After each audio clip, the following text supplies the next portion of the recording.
Welcome back to Decode Healthcare with Harshal. So, in today's explainer, we're picking up right where we left off with the nose, but we're actually going a little bit deeper. We're venturing into those hollow cavities inside the skull known as the accessory sinuses. Now, if you've ever had a really bad sinus infection, you know exactly where these guys are located.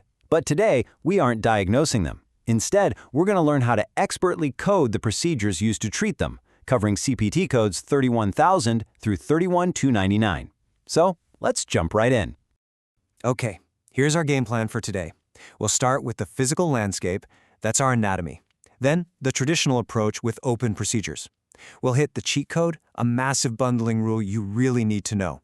After that, the technological upgrade, which covers FES, and finally, the paperwork, looking at our modifiers. All right, Section 1, the physical landscape, or the anatomy of our sinuses. Before you even think about picking a CPT code, you really have to be able to identify the 4 paranasal sinuses. Let's break this down into plain, simple English. First up, the frontal sinuses. These are located right up in your forehead. Second, the ethmoid sinuses, which sit right between your eyes. Third are the sphenoid sinuses, buried deep, deep behind the nose. And finally, the maxillary sinuses, which sit right behind your cheeks. Literally every code we select today is going to depend entirely on knowing exactly which of these 4 cavities the surgeon is entering.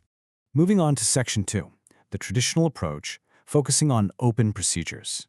So open procedures are covered by codes 31,000 through 31,230. These are the older, definitely more invasive surgical methods. When you're looking through your code book, you're going to see the word sinusotomy pop up a lot. Now, in plain English, a sinusotomy simply means the surgeon is physically cutting a hole into the sinus cavity to drain fluid, clear an infection, or extract tissue. The absolute key word to remember here is cutting. To give you a better idea, just take a look at how an open cut works in what's called a trephine operation. That's an open frontal sinusotomy under code 31070. The surgeon is physically making an incision on the actual exterior of the patient's face, right above the eye there, so they can drill a hole and access that frontal sinus in the forehead. It is a direct, physical entry right through the skin. Now, another major open procedure you absolutely have to know for your exams is the Caldwell-Luke approach. This one is found in codes 31030 to 31032. Here, instead of cutting the outside of the face, the surgeon actually lifts the upper lip and cuts straight through the gum line right above the teeth. By going in through the gum, they can break through the bone and get into that maxillary sinus right behind the cheek. So again, it's considered an open procedure because, well, they're making a physical incision to get there. All right, let's look at Section 3, the cheat code, or the endoscopy bundling rule.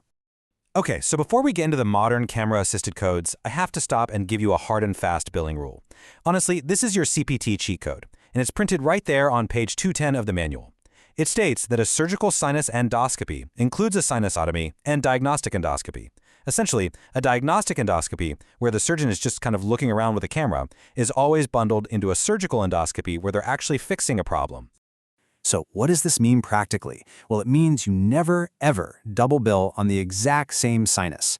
If a surgeon goes into the left frontal sinus with a camera just to take a look around, which is a diagnostic code, but then they decide, hey, let's remove a polyp while we're in here, which makes it a surgical code, you only bill that surgical code. The looking around is completely legally included in the fixing. Zero exceptions here, folks. Next up is Section 4, the technological upgrade, looking at FES and balloon dilation. Okay, let's talk about the modern camera-assisted procedures. This is FES, which stands for Functional Endoscopic Sinus Surgery. Now, unlike those open procedures we just talked about, there is no scalpel cutting the face here. Instead, the surgeon guides a tiny, glowing endoscope and these little micro-instruments straight up the nostril. They just navigate right through the natural nasal pathways to get to the sinuses, so they can remove tissue, polyps, or bone. When it comes to coding FSS, the single most important thing to remember is your anatomy from a few minutes ago. Your CPT code selection is dictated entirely by which of those 4 sinuses the surgeon actually went into. If you look closely at the CPT book, you'll see strict parenthetical notes that flat out forbid reporting certain codes together on the same side. You really have to trace the surgeon's camera. Did they go into the maxillary, the sphenoid, the ethmoid? Your code is going to change based on their exact destination. Now, within this endoscopic family, there are 2 distinct ways to actually fix a blocked sinus. FES uses cutting tools, like microdebriders, to physically bite away and remove the blockage. But there's a modern alternative that takes a totally different tissue-sparing approach, and that's balloon dilation. You'll find balloon dilation, or balloon sinuplasty, specifically in codes 31295 through 31298. This procedure basically involves the surgeon pushing a tiny, deflated medical balloon up the nostril and right into the blocked sinus opening. Once it's in the absolute perfect spot, they inflate it, and that physically stretches and crushes the bone outward, widening the opening so the sinus can drain naturally. So nothing actually gets cut out, no tissue is removed, it's purely just dilation. Finally, Section 5, the paperwork, focusing on our essential modifiers. You know the anatomy, you know the procedures, but to actually get these claims paid without a denial, you have to master the paperwork. And since human anatomy gives us a right and a left side for all 4 of these paranasal sinuses, insurance companies demand absolute specificity. You're going to see constant reminders to use modifier 50 if the procedure is bilateral. And if the surgeon only operates on one side, you must always append the RT modifier for the right side or the LT modifier for the left side. It's really the only way to accurately tell the story of the surgery. Section.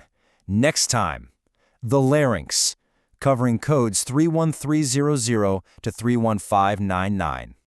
And with that, we've successfully decoded the accessory sinuses. We've mastered the anatomy, we've distinguished between cutting the face and going up the nose, and we've locked down those golden bundling rules. But you know, our journey down the respiratory tract is really just getting started. Are you ready to dive into the voice box? Make sure you subscribe to Decode Healthcare, because in Part 3, we're moving deeper into the throat to demystify the complex codes of the larynx. If a surgeon accidentally damages a vocal cord during a routine scope, do you know how to code the repair without triggering a massive audit? Well, we're going to find out next time. See you then.